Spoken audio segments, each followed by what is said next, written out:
Guys, Kerala ബ്ലാസ്റ്റേഴ്സിൻ്റെ sporting ഡയറക്ടറായിട്ടുള്ള Karolis കിൻഗിസിൻ്റെ ചില തീരുമാനങ്ങൾ പലപ്പോഴും നമ്മൾ അഭിപ്രായങ്ങൾ വ്യത്യസ്തമായിട്ടുള്ള അല്ലെങ്കിൽ എതിരഭിപ്രായങ്ങളൊക്കെ പറഞ്ഞിട്ടുണ്ടെങ്കിലും വിദേശ താരങ്ങളുടെ കാര്യത്തിലേക്കൊക്കെ വരുമ്പോഴത്തേക്കും പലപ്പോഴും ഒരു നല്ല രീതിയിൽ അദ്ദേഹം വർക്ക് ചെയ്യാറുണ്ട് എന്നുള്ള കാര്യം നമ്മൾ പറഞ്ഞിട്ടുള്ളൊരു കാര്യം തന്നെയാണ്. സോ ആ കാര്യം അവിടെ നിൽക്കട്ടെ. ഞാനൊരു ആ ഒരു വിഷയം ഒന്ന് ആദ്യം പറഞ്ഞു വെച്ചതാണ്.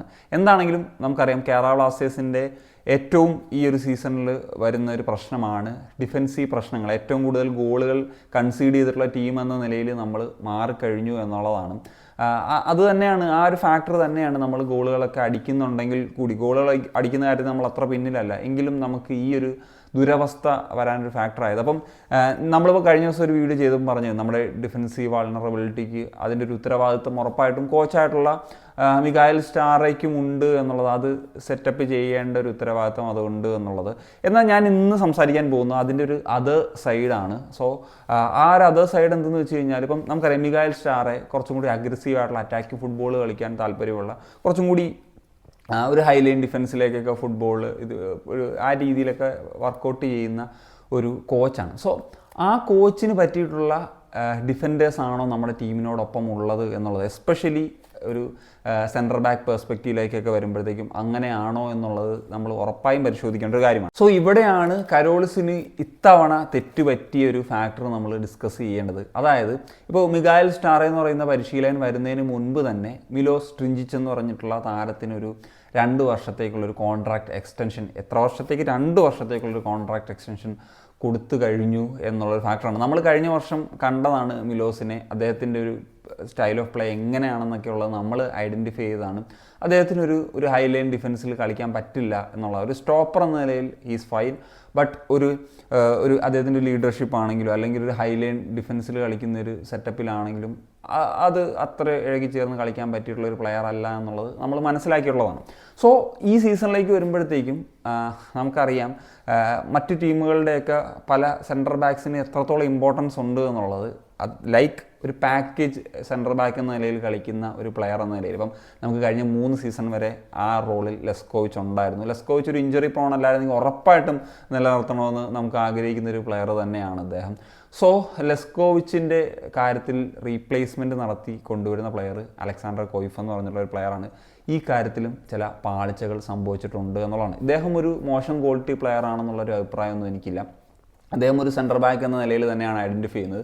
അദ്ദേഹം വന്ന സമയത്തുള്ള വീഡിയോയിൽ തന്നെ നമ്മൾ പറഞ്ഞിട്ടുള്ളൊരു കാര്യമാണ്, അദ്ദേഹം സെൻറ്റർ ബാക്ക് ആണെങ്കിലും ഇപ്പോൾ ലാസ്റ്റ് സീസൺസിലൊക്കെ നോക്കിക്കഴിഞ്ഞാൽ അദ്ദേഹം സെൻറ്റർ ബാക്ക് റോളിൽ കളിച്ചതിനേക്കാൾ കൂടുതൽ മറ്റ് റോൾസിലാണ് കളിച്ചതെന്നുള്ളത് നമുക്ക് പറയാൻ പറ്റും.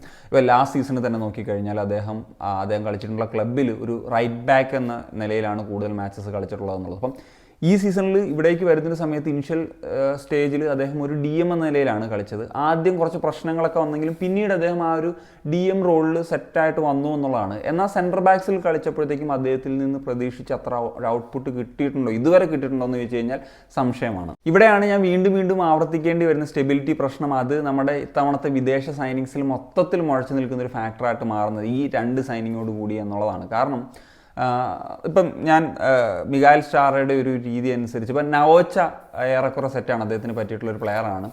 അതുപോലെ ഹോമിപ്പം പല അഭിപ്രായങ്ങളുണ്ട്. പക്ഷേ ഞാൻ വിശ്വസിക്കുന്നത് ഒരു നല്ല ഒരു പറഞ്ഞ പോലെ ലെസ്കോവിച്ചിനെ പോലത്തെ ഒരു CB ഉണ്ടെങ്കിൽ തീർച്ചയായിട്ടും ഈ പറഞ്ഞ പോലെ ഒരു ഹൈലൈൻ ഒരു ഡിഫൻസീവ് സെറ്റപ്പിൽ കളിക്കാൻ പറ്റിയിട്ടുള്ളൊരു പ്ലെയർ തന്നെയാണ് ഹോമിപ്പാം എന്നുള്ളതാണ്.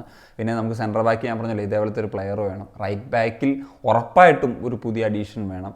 എങ്കിൽ മാത്രമേ നമ്മളുടെ ഒരു ഡിഫൻസീവ് സെറ്റപ്പ് ഒന്ന് ചേഞ്ച് ചെയ്യാൻ പറ്റൂ. പിന്നെ ഒരു പാളിയായിട്ടുള്ളൊരു കാര്യം, നമുക്ക് ജീക്സൺ പോയി. സോ ജീക്സൺ പോകുന്ന സമയത്ത് നമുക്കറിയാം എല്ലാ ISL ക്ലബ്സിലും DM എന്ന് പറയുന്ന റോളിൽ ഫോറിനേഴ്സാണ് കളിക്കുന്നത്. ഇപ്പം ജാഹു കളിക്കുന്ന ഒരു ടീമിൻ്റെ ഇമ്പാക്റ്റ്, കാൾമക്യൂ കളിക്കുന്ന ഒരു ടീമിൻ്റെ ഇമ്പാക്റ്റ്, ഇങ്ങനെയൊക്കെയുള്ള ഒരു ഹോൾഡിംഗ് ഒരു ഇതിൽ ഇപ്പോൾ മുമ്പ് വിക്ടറുടെ പേര് നമുക്ക് പറയാം. അപ്പോൾ ആ ഒരു ടീമിന് കിട്ടുന്ന ഒരു ഗുണം എന്ന് പറഞ്ഞു കഴിഞ്ഞാൽ നമുക്ക് അറിയാവുന്നതാണല്ലോ. സോ ജിക്സൺ പോയി ISL അത്ര ഒരു ഇതായിട്ട് കളിക്കാത്തൊരു പ്ലെയറാണ് ഫ്രെഡി.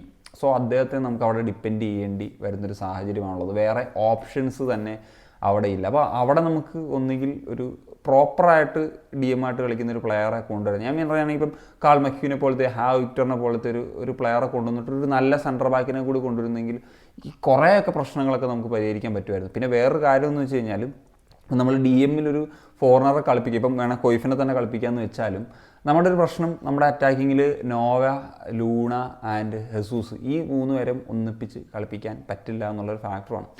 സോ ഇങ്ങനെയൊക്കെ അതാണ് പറഞ്ഞത്. അല്ലെങ്കിൽ പറഞ്ഞ പോലെ ഒരു ഇന്ത്യൻ ഒരു ടോപ്പായിട്ടുള്ള ഡി എമ്മിനെ തന്നെ കൊണ്ടുവരികയും വേണം. അത് വളരെ പാടാണ്. അങ്ങനെ പറയാൻ പറ്റുന്ന പേരുകൾ വളരെ കുറവാണ്. നമ്മൾ ട്രൈ ചെയ്ത പ്ലെയർ നിഖിൽ പ്രഭുവാണ്.